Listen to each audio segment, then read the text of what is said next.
नमस्कार, मैं आपके साथ केसी मिश्रा और आप देख रहे हैं JN express with Vijay times. कल का दिन उत्तर प्रदेश की सियासत को खासा गर्म करके रखा और इसके पीछे वजह बताने की ज़रूरत नहीं है क्योंकि ये बातें सार्वजनिक हो चुकी हैं, आम सी हो गई हैं। उसके पहले की घटनाओं के जिक्र पे मैं नहीं जाना चाहता क्योंकि बहुत सारे लोग बहुत तरीके की बातें भी कर रहे हैं। मैं सोशल मीडिया और चैनल्स अखबार के माध्यम से देख रहा हूँ। बहुत ही दुख होता है जब इतनी ओछी और निम्न सियासत होने लगे, इतनी दुर्भावना रहित सियासत होने लगे, तो एक मन में विचार आता है कि या तो ये राजनीति खत्म हो जानी चाहिए या तो ऐसे राजनेता इस देश में पैदा नहीं होने चाहिए। फिलहाल हम आते हैं अपने विषय पर। आज हम एक बिटवीन टू टॉक जिसे कहते हैं कि दो के बीच की बहस, और हम बहस किससे करने वाले हैं? सत्ता पक्ष से सीधा सवाल रहेगा हमारा। और भारतीय जनता पार्टी जो सत्तारूढ़ दल है उससे अपना पक्ष, अपने दल का पक्ष रखने के लिए भाजपा नेता पूर्व ब्लॉक प्रमुख संदीप सिंह जलालपुर हाजिर हैं हमारे सामने। हमारा सीधा सवाल रहेगा सर आपसे कि कल के दिन जो घटित हुआ वो काफ़ी दुर्भाग्यपूर्ण रहा। इस पर आपका दृष्टिकोण आप बताते हुए हमारे दर्शकों को ये समझाने का प्रयास भी करिएगा कि ऐसी नौबतें यदि आएँ तो अपने सब्र को न खोएं। निश्चित तौर से जो ये घटना घटी है यह बड़ी ही कष्टकारी है और समाज की दृष्टि से और जो आज के राजनीतिक परिदृश्य है उसके हिसाब से ये घटना नहीं घटनी चाहिए थी। लेकिन घटना घटने के पीछे जो राजनीतिक पृष्ठभूमि तैयार की जा रही है वह बिल्कुल गलत है। घटना घटी है, कोई डिमांड कर रहा था और उस डिमांड अवरोध में वो आरोप लगा रहे हैं कि उन्होंने गाड़ी से मुझे कुचला, और दूसरा पक्ष कह रहा है कि नहीं मेरी गाड़ी पर अटैक किया गया। यह तो जांच का विषय है और माननीय मुख्यमंत्री जी और प्रदेश की सरकार के जो मुखिया हैं और उसके प्रशासनिक अधिकारी हैं, लोगों ने उनको आश्वासन दिया हुआ है और किसान नेता टिकैत साहब के बीच में हुआ है कि जो भी जांच होगी निष्पक्ष होगी और उसके तहत उस पर कार्रवाई होगी। वह किसका बेटा है, वह किस पार्टी से जुड़ा है, यह मतलब नहीं है। मतलब वहाँ है न्याय का, क्योंकि योगी जी की सरकार में न्याय महत्वपूर्ण है, व्यक्ति महत्वपूर्ण नहीं है, पद महत्वपूर्ण नहीं है। यह सब लोग जानते हैं। आज 4.5 साल के कार्यकाल में योगी जी ने जो मिसाल पैदा किया है वह प्रदेश में नहीं देश में एक उदाहरण के रूप में स्थापित है। और जहाँ तक विषय विपक्ष का है, विपक्ष के पास कोई विषय है नहीं, मुद्दा विहीन विपक्ष है। उसको कोई मुद्दा, इस तरह की घटनाएं जब होती हैं तो इन घटनाओं से प्रदेश में देश में शांति व्यवस्था बनी रहे इसका प्रयास नहीं करते।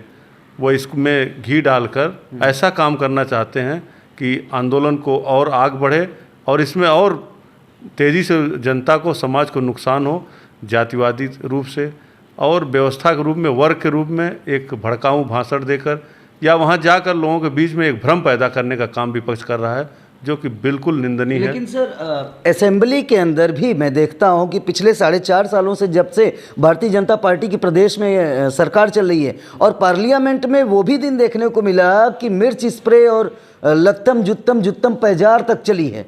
अगर भारतीय जनता पार्टी के स्वभाव की बात की जाए तो एक कैडर बेसिस पार्टी है, अनुशासित पार्टी है, लेकिन जो वाकया पिछले दिनों देखने को मिला है, एक सांसद ने विधायक को जूते मारे और विधानसभा के अंदर जो है मार देने की, जान से मार देने की धमकी विपक्ष के नेताओं को, असेंबली में क्या कोई एमएलए अपनी आवाज़ को नहीं कह सकता क्या? नहीं, जहाँ तक आप बता रहे हैं कि किसी सांसद ने विधायक को, वो असेंबली में वो घटना नहीं घटी थी। वो घटी लेकिन दोनों की अपनी मर्यादाएं थी सर। वो घटना देखिए, व्यक्ति का जो मानवीय रूप है, मानव की जो प्रकृति है, उस पर पार्टी या समय स्थान से नहीं हो, किसी हर व्यक्ति को क्रोध आ जाता है। वह उस वहाँ की घटना के क्या थी, किसी दूसरे ज़िले का मामला है और वह ज़िले की बैठक थी, विधानसभा में ये घटना नहीं घटी थी। उसके बाद पार्टी को जो उचित कार्रवाई करनी थी वो उसने पार्टी ने किया भी। सर एक संत की सरकार है, जब भी ये होता है कि नहीं अब योगी जी का राज है, महाराज जी जन कल्याणकारी काम कर रहे हैं, ऐसे में जब उन्होंने प्रशासन को खुली छूट दे दी पुलिस को फ्रीडम दे दिया, तो पुलिस, आपको लगता है कि पुलिस अपने दायित्वों का निर्वहन कर रही है या उसके निर्वहन के नाम पर अति कर दी है कि जिसकी बर्बरतापूर्वक पिटाई से एक नहीं, दो नहीं, चार चार, पाँच पाँच उदाहरण तो हम दे सकते हैं कि मौतें हुई हैं। इस पर लगाम कैसे लगाएगी भारतीय जनता पार्टी सर? किसी भी व्यक्ति की बेवजह मौत नहीं हुई है। मौत के पीछे वह व्यक्ति आप पता कर लीजिए, उसका बैकग्राउंड पता कर लीजिएगा, वह किस प्रवृत्ति का था, कितनी माताओं के बेटों को उसने मारा होगा, कितनी मांग का सिंदूर उसने धो डाला होगा, तब आज जाके उसके ऊपर पुलिस कार्रवाई हुई है। नहीं ऐसा नहीं सर मैं ये कह रहा हूँ कि जिन लोगों को निर्दोष मार दिया गया उनका क्या?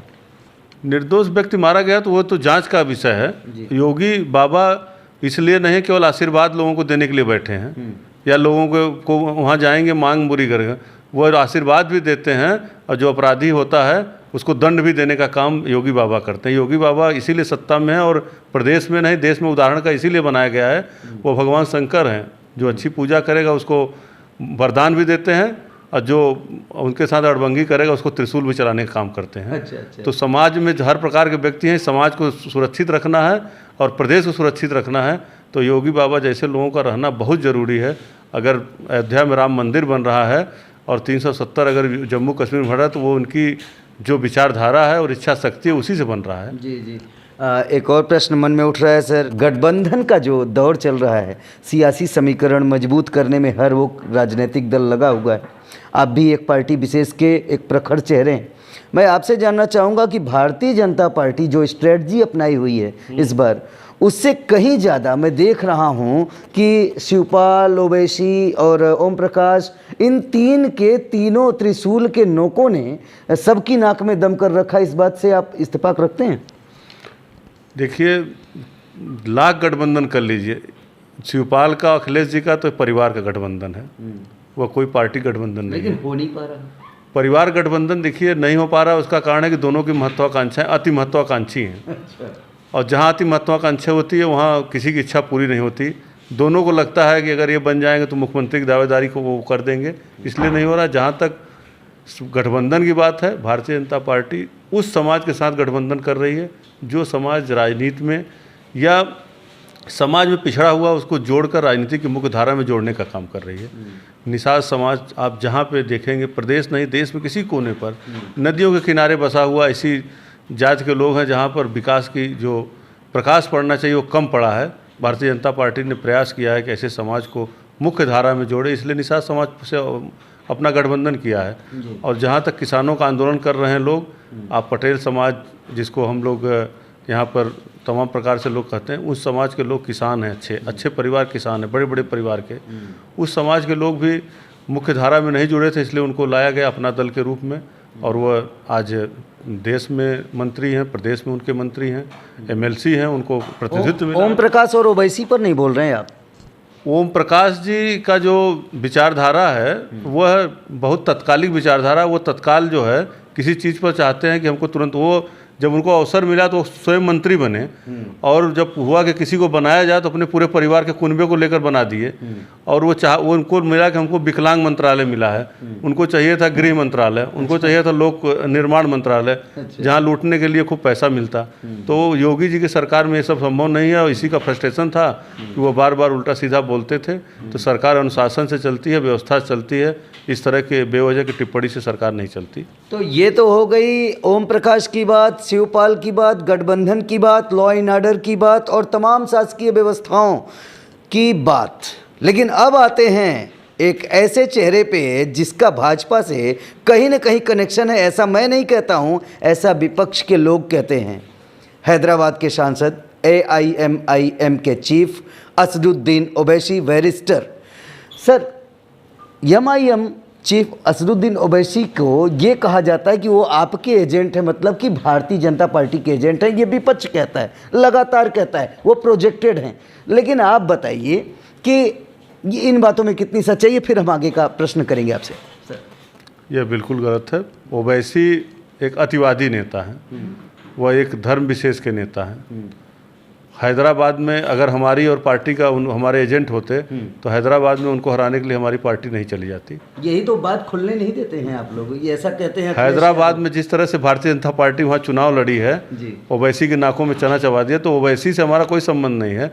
यह विपक्ष, बिहार में उन्होंने फायदा दिया आपको? यह विपक्ष का एक सोचा समझा रणनीति है। विपक्ष के पास कुछ मुद्दा नहीं है तो कभी ओवैसी से, कभी बहन जी से, कभी किसी से ला के संबंध जोड़ देते हैं और अपने संबंध को नहीं बताते कि हमारा किससे किससे संबंध है। जी जी, नहीं उसमें ये बात आती है कि बिहार में फ़ायदा पहुंचाया ओवैसी ने और बंगाल में उनकी नहीं चली किन्हीं कारणों बस, क्योंकि वहाँ खेला होबे थी और खेला हो गई। लेकिन अब यहाँ पे विपक्ष के लोग कहते हैं कि बंगाल में खेला होबे, यहाँ पर धोखा होबे, क्या समझते हैं? ऐसा है कि बिहार में ओवैसी ने फ़ायदा नहीं पहुंचाया, ओवैसी का अपना एजेंडा था, उन्होंने अपना काम किया। बिहार में भारतीय जनता पार्टी वहाँ की जनता ने फ़ायदा पहुंचाया। लेकिन साक्षी महाराज के तो अपने स्टेटमेंट में कहा था कि ओवैसी जी तो बहुत अच्छा काम करते हैं, हम लोगों का बहुत सहयोग करते हैं, ऐसा रिकॉर्डेड स्टेटमेंट है सर। वो साक्षी महाराज जी का व्यक्तिगत वो स्टेटमेंट होगा, भारतीय जनता पार्टी उससे इत्तेफाक नहीं रखती। लेकिन भारतीय जनता पार्टी जब भी जहाँ जीती है वहाँ जनता के समर्थन से जीतती है, जनता के सहयोग जीतती है, जनता के प्यार जीतती है। जनता जानती है कि यह राष्ट्र और देश के हित में काम करने वाली पार्टी है, ये हमारी अस्मिता को बचा के रखेगी। इसलिए लोग भारतीय जनता पार्टी को, आज इतने प्रदेशों में सरकार है, पूरे दुनिया में सबसे बड़ी पार्टी है भारतीय जनता पार्टी, उसके वोटर हैं, सबसे अधिक हमारे पास सांसद है। दुनिया में बता रहा हूँ, पूरे देश में यहाँ नहीं, सबसे अधिक विधायक हमारे पास हैं, सबसे अधिक सांसद हैं, सबसे अधिक सभासद हैं। यह रिकॉर्ड बन गया है, यह रिकॉर्ड अब टूटने वाला नहीं है, यह बढ़ने वाला है। लेकिन कांग्रेस मुक्त भारत का जो सपना देखा था हमारे आदरणीय प्रधानमंत्री जी ने और पूर्व राष्ट्रीय अध्यक्ष वर्तमान गृह मंत्री अमित शाह जी ने कि कांग्रेस मुक्त भारत, ये बार बार वो कहते थे हर मंचों से। आज भी 750 MLA पूरे देश में उनके पास हैं। कांग्रेस मुक्त कैसे करेंगे, कब करेंगे और क्यों करेंगे? कांग्रेस मुक्त हम लोग क्यों करें? कांग्रेस मुक्त करने के लिए उनके पास खुद ही 2 लाल बच्चे हैं, राहुल जी और प्रियंका जी। हमारे लोग ज़रूरत नहीं है, वो लोग चाहे उसको मुक्त करें चाहे उसको संयुक्त करें, वो तो उनके ऊपर है। भारतीय जनता पार्टी इससे इत्तेफाक नहीं रखती। प्रियंका गांधी में इंदिरा की झलक देखने को मिलती है आपको? अब भाई वो तो उनका अपना पारिवारिक है, हर व्यक्ति अपने माँ बाप का रूप पाता है। प्रियंका जी के पास भी वो रूप है, जिसमें कोई संदेह नहीं।